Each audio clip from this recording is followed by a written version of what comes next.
कधी विचार केलाय की आपल्या स्वयंपाकघरातली शेगडी पेटवणं ही इतकी साधी गोष्ट आज एक मोठं संकट बनू शकते? हो, हे खरं आहे. कुठेतरी दूरवर सुरू असलेल्या युद्धाची झळ आज महाराष्ट्रातल्या प्रत्येक घराला बसते आहे. चला, सोप्या भाषेत समजून घेऊया की हे नेमकं काय घडतंय आणि आपल्या घरापर्यंत येऊन ठेपलेल्या या संकटाची मुळं नक्की कुठे आहेत. ही काही फक्त दिल्लीतल्या एका व्यक्तीची व्यथा नाहीये. खरं तर आज ही आपल्यापैकी अनेकांची कहाणी बनली आहे. गॅस सिलेंडरसाठी होणारी ही वणवण आपल्याला दाखवून देते की ही समस्या आता फक्त सरकारी आकड्यांपुरती राहिलेली नाही, तर ती किती वैयक्तिक आणि गंभीर बनली आहे. जरा विचार करा, सिलेंडरची सरकारी किंमत आहे 913 रुपये. पण तोच सिलेंडर मिळवण्यासाठी लोकांना काळा बाजारात 2500 रुपये मोजावे लागतायत. ही प्रचंड तफावतच आपल्याला या संकटाचं आर्थिक गणित आणि काळा बाजाराचं भयावह वास्तव दाखवून देते. तर हे आकडे तर झाले, पण या आकड्यांच्या पलीकडे आपल्या रोजच्या जगण्यावर याचा काय परिणाम होतोय? म्हणजे आपली चूल का पेटत नाहीये आणि खिस्सा का रिकामा होतोय? चला, हे जरा जवळून बघूया. बघा, याचा फटका काही फक्त आपल्या घरांना बसत नाहीये, तर आपल्या शहरांची अर्थव्यवस्था पण पार कोलमलीये. मुंबई, पुण्यासारख्या शहरांमध्ये हॉटेल्स बंद होत आहेत. सकाळची गरमागरम चहाची टपरी असो किंवा नाश्त्याचं हॉटेल, मेनूमधून चपाती डोसा गायब होतोय. इतकंच नाही, तर शाळेत जाणाऱ्या आपल्या मुलांच्या दुपारच्या जेवणावर सुद्धा याचं सावट आहे. मग अशा परिस्थितीत सामान्य कुटुंब काय करतायत? अहो, परत जुन्या काळात गेल्यासारखं झालंय.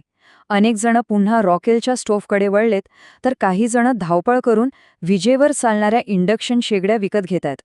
म्हणजे पर्याय शोधण्यासाठी लोकांची अक्षरशः धडपड सुरू आहे. ठीक आहे, हॉटेल्स बंद होत आहेत, लोक परत रॉकेल वापरतायत, हे सगळं खरंय. पण हा सगळा गोंधळ सुरू तरी का झाला?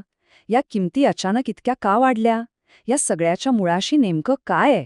चला, शोध घेऊया.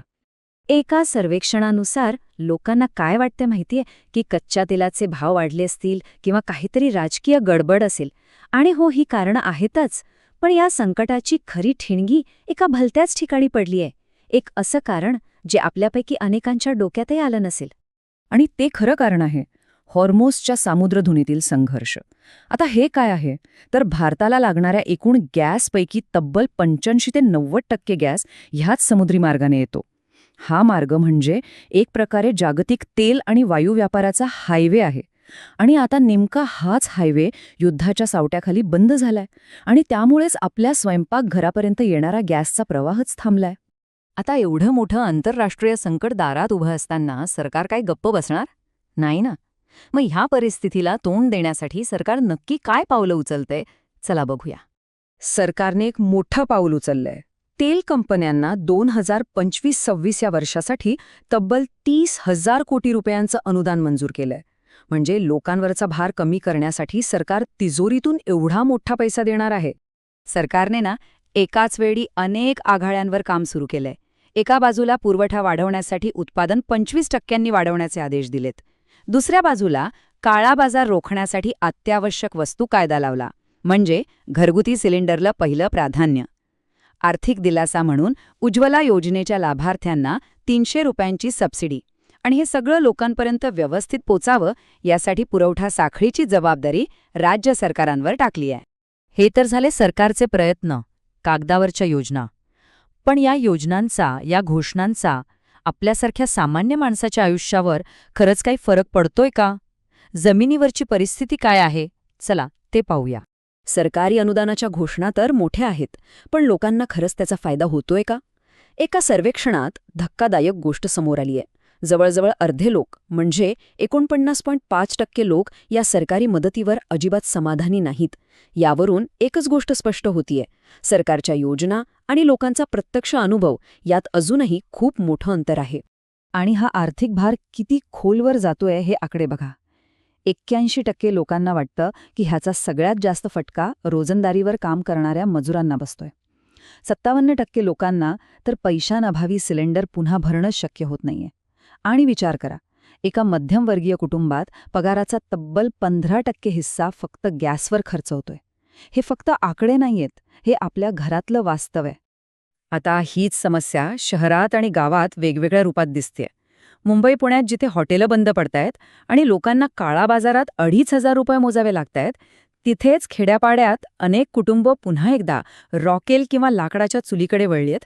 म्हणजे बघा, संघर्ष दोन्हीकडे आहे, फक्त त्याचं स्वरूप वेगळं आहे. पण चूल पेटवण्याची चिंता मात्र सारखीच आहे.